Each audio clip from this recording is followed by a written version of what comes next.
Coxiella burnetii.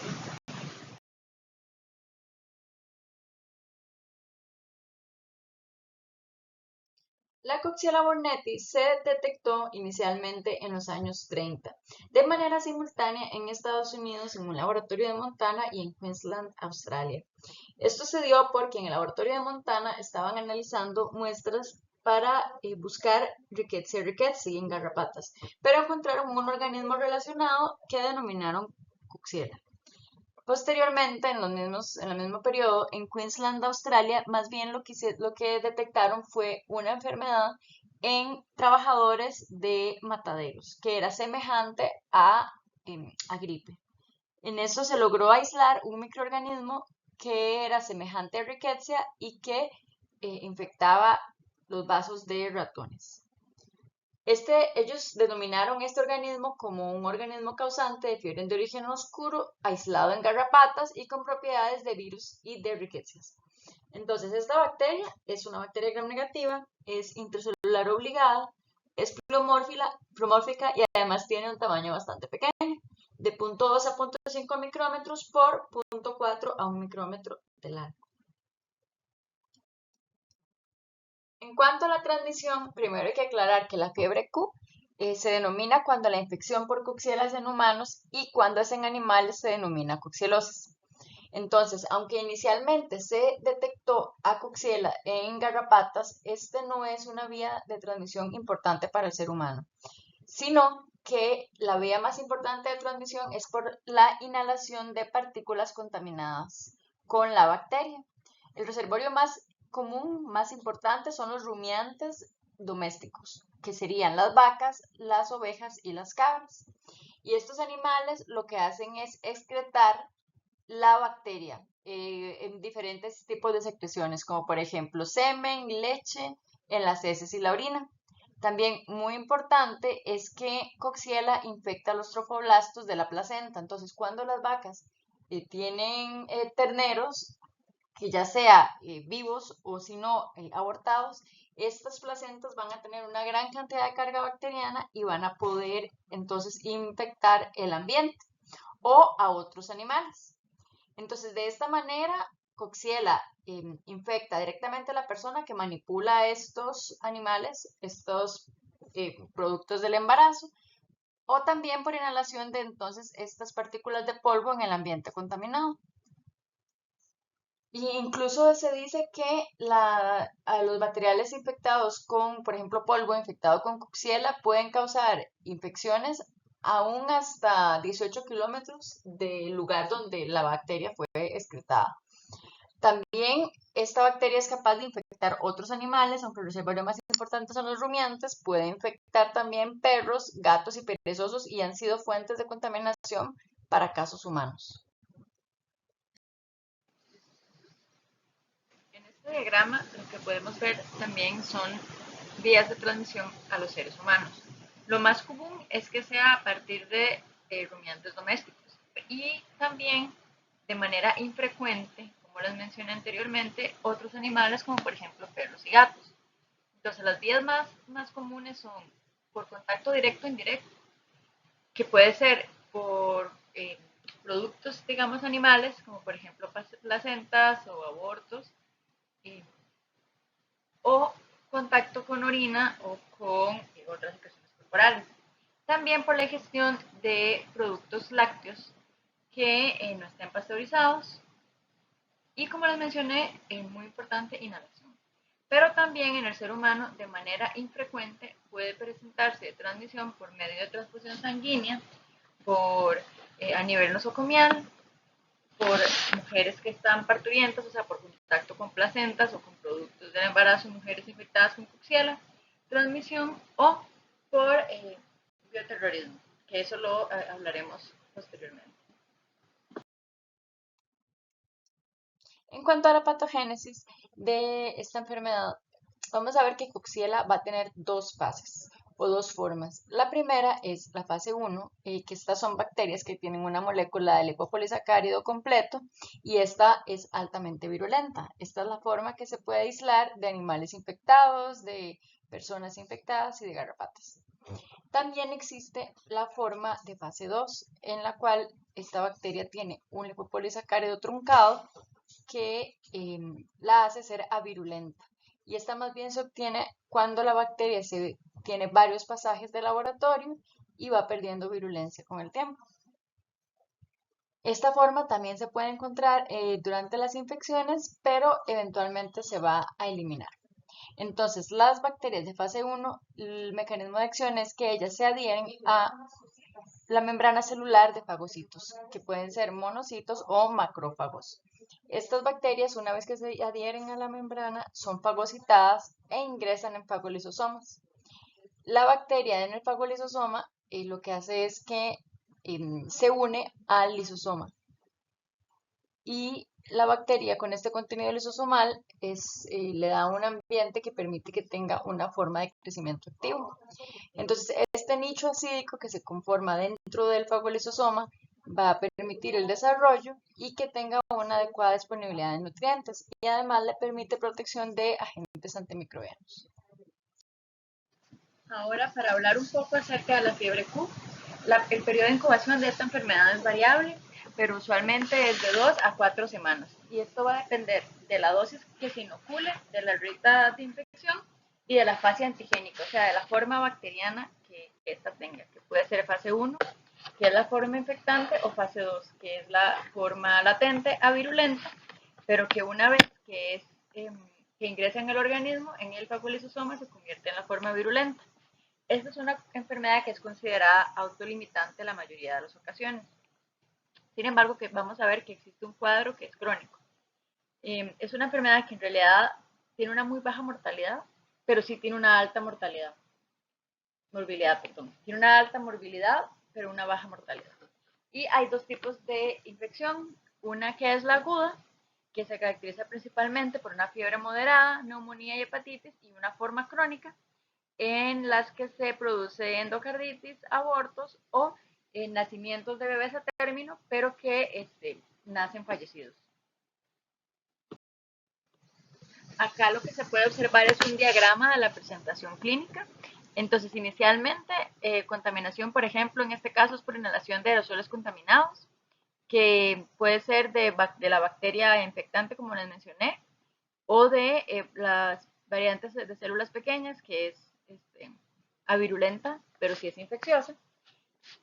Inicialmente, entonces, se produce un cuadro que es un cuadro de fiebre Q aguda, que en realidad, en la mayoría de los casos, en el 60% de los casos, es asintomática. En el 40% de los casos es sintomática. Y de estos 40% sintomáticos, la mayoría de los casos, del 95 al 98, en realidad son sintomatología leve y que muy frecuentemente no es diagnosticada. En pocos casos, o sea, como de un 2 a un 5%, sí se presenta un cuadro severo que requiere hospitalización y lo que se presenta es fiebre, alta, hepatitis y neumonía. Esta es la mayoría de los casos. Sin embargo, en un pequeño porcentaje de pacientes, que más o menos va del 1 al 5%, se produce se pasa a un cuadro que se llama fiebre Q crónica. Para entrar a lo que es fiebre Q crónica, que es como más o menos del 1 al 5%, hay varios factores predisponentes, como por ejemplo que la persona sea inmunosupresa, que sea una mujer en estado de embarazo, que tenga problemas cardíacos o anormalidades vasculares. Entonces, todos estos son factores que pueden predisponer a que una persona desarrolle el cuadro de fiebre crónica. Que en 2% de los casos se observa una lesión valvular, se presenta endocarditis del 30 al 60% de los casos dentro de los primeros 2 años de infección. Y además se presenta otra sintomatología crónica, como por ejemplo osteomielitis, hepatitis crónica, enfermedad pulmonar intersticial e incluso abortos repetitivos en mujeres. Y también un síndrome de fatiga crónica por fiebre Q, que de pronto vamos a mencionar. En cuanto a la fiebre Q aguda, la mayor de las manifestaciones más comunes en realidad es como una gripe moderada, en el cual hay un aumento repentino de la temperatura, hay sudoración excesiva, hay dolor de cabeza severo, dolor muscular, artritis, anorexia. También pueden haber síntomas del tracto respiratorio superior, una tos persistente, dolor pleural, pueden haber escalofríos, confusión y problemas del tracto gastrointestinal, como por ejemplo náusea y diarrea. En un porcentaje de estos pacientes, un 20% de los pacientes que tienen fiebre Q aguda, se presenta lo que se conoce como un síndrome de fatiga por fiebre Q, que esta es una condición muy debilitante de una fatiga muy persistente. Y esto es importante porque la fatiga es tan severa que incluso es incapacitante y las personas no pueden trabajar, lo que conlleva a pérdidas económicas. Entonces, este síndrome de fatiga por fiebre Q ocurre en el 20% de los pacientes que tienen una fiebre Q con sintomatología aguda. En cuanto a la fiebre Q crónica, en realidad es un pequeño porcentaje de pacientes que son los que entran en esta fase latente. Y como les mencioné, es como de un 1 a 5%. Y en este caso, la enfermedad lo que hace es que cuando se resuelven los síntomas en la fase aguda, reemerge tiempo después como una afección más severa y localizada. Y esta puede presentarse meses o años después de que se dio la fiebre Q aguda. Y esta es independiente de la sintomatología inicial, la severidad de la enfermedad. O sea, si una persona presentó una sintomatología muy leve, en la cual ni siquiera se diagnosticó que era una fiebre Q, puede tener la presentación de una fiebre Q crónica puede ser severa o puede ser leve, entonces de manera independiente al primer cuadro. Y el tratamiento, pues sí es un poco más complicado porque requiere meses o años de terapia antimicrobiana. Acá podemos ver los síntomas más importantes de esta presentación crónica. La endocarditis es la manifestación clínica más importante de la forma crónica. También hay otras complicaciones como pericarditis, miocarditis, tiroiditis, osteomielitis, nefritis, meningoencefalitis, etc. También son manifestaciones un poco más raras de infección crónica, pero también pueden ocurrir y en realidad tienen una sintomatología bastante grave. Cuando las personas están embarazadas, puede ser que, digamos, una mujer esté embarazada, tenga el primer bebé de manera normal, pero para los siguientes embarazos empieza a subir abortos subsiguientes. También una mujer embarazada que se infecta puede presentar placentitis, abortos espontáneos, retardo en el crecimiento fetal, muerte fetal o debilidad de la progenie. E incluso las personas también pueden presentar debilidad crónica. En cuanto a la epidemiología, esta es una enfermedad que tiene una distribución mundial. Se ha descrito en prácticamente todos los continentes, pero sí se reporta incidencias más altas en algunos países, como por ejemplo Francia, Australia, España y Estados Unidos. Que estas son enfermedades que en realidad, como vimos, se asocian mucho al ganado bovino y otros rumiantes. Entonces, países que tienen amplia producción de leche o amplia producción de productos cárnicos van a tener mayores incidencias. También es muy importante considerar esta enfermedad con transmisión ambiental porque, como les comenté, la transmisión puede darse incluso a kilómetros por medio de la movilización de las partículas bacterianas en polvo. Entonces es importante considerar la transmisión ambiental en regiones en las cuales hay una amplia producción a partir de rumiantes. Y también muy importante considerar como un riesgo ocupacional en grupos de personas que tengan contacto estrecho o que vivan cerca de ganado. Coxiella burnetii es un agente de terrorismo porque tiene varias características que la ubican dentro de este grupo. Una de ellas es que tiene una muy baja dosis infecciosa, entonces incluso con menos de 10 microorganismos ya puede producirse una infección en el ser humano. Además tiene una muy alta durabilidad porque esta bacteria en condiciones de estrés adopta una variante que se llama variante de células pequeñas, que no es una forma replicativa, pero sí es muy resistente. Entonces, cuando la bacteria se encuentra en condiciones desfavorables, como por ejemplo en de calor, de desecación, presencia de desinfectantes o incluso en ambiente seco, la bacteria adopta esta forma que le da resistencia, que una vez que es inhalada por un huésped, la bacteria al entrar al fagolisosoma y estar en el ambiente acídico, se convierte en una variante de células más grandes que sí tienen habilidad replicativa. Y por último, que tiene la capacidad de transmisión por inhalación. Entonces, esto quiere decir que puede infectar a grandes poblaciones de una manera muy rápida y fácil. Para finalizar, en cuanto al diagnóstico de Coxiela, vamos a tener 4 grupos de técnicas que son los más importantes. El primero es el aislamiento y la propagación, pero como es un microorganismo de terrorismo, se debe manipular en laboratorios de bioseguridad de tipo 3. Esto lo hace una técnica más cara, más laboriosa y además que es poco sensible. El cultivo se puede realizar en cultivo celular, en huevos embrionados o en animales de laboratorio. Luego, las técnicas serológicas, que son el estándar de oro para el diagnóstico de fiebre Q, principalmente la de inmunofluorescencia, que permite la detección de anticuerpos anticoxiela en sueros de las personas. Es muy útil, muy útil, principalmente para el seguimiento del estado de la enfermedad de los pacientes y además que permite identificar el riesgo de generar una infección crónica. Esto porque el ensayo permite diferenciar en si la enfermedad es aguda o crónica porque mide los títulos de anticuerpos antifase 1 y fase 2 de la bacteria. Si el título de anticuerpos antifase 1 es mayor que el título de anticuerpos antifase 2, lo que se indica es que el paciente tiene una forma crónica de fiebre Q. Si los anticuerpos, el título de anticuerpos antifase 2 es mayor que antifase 1, entonces más bien se indica de una infección aguda.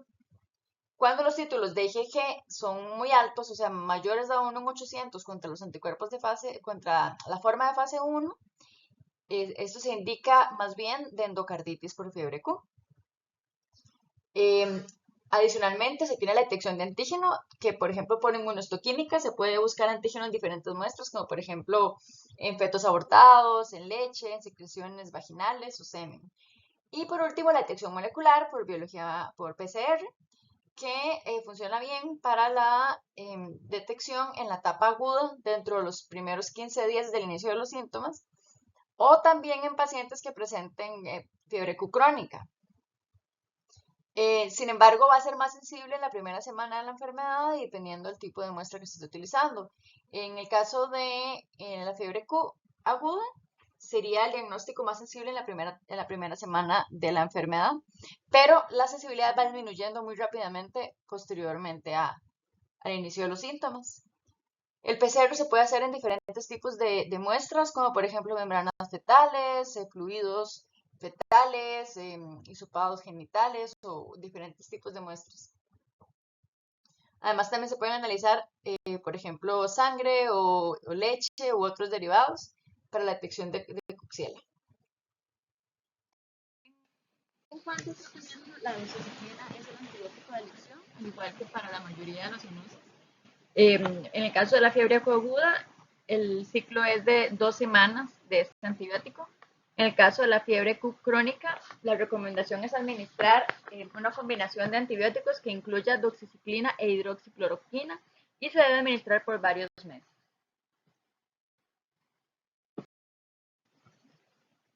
Muchas gracias por la atención.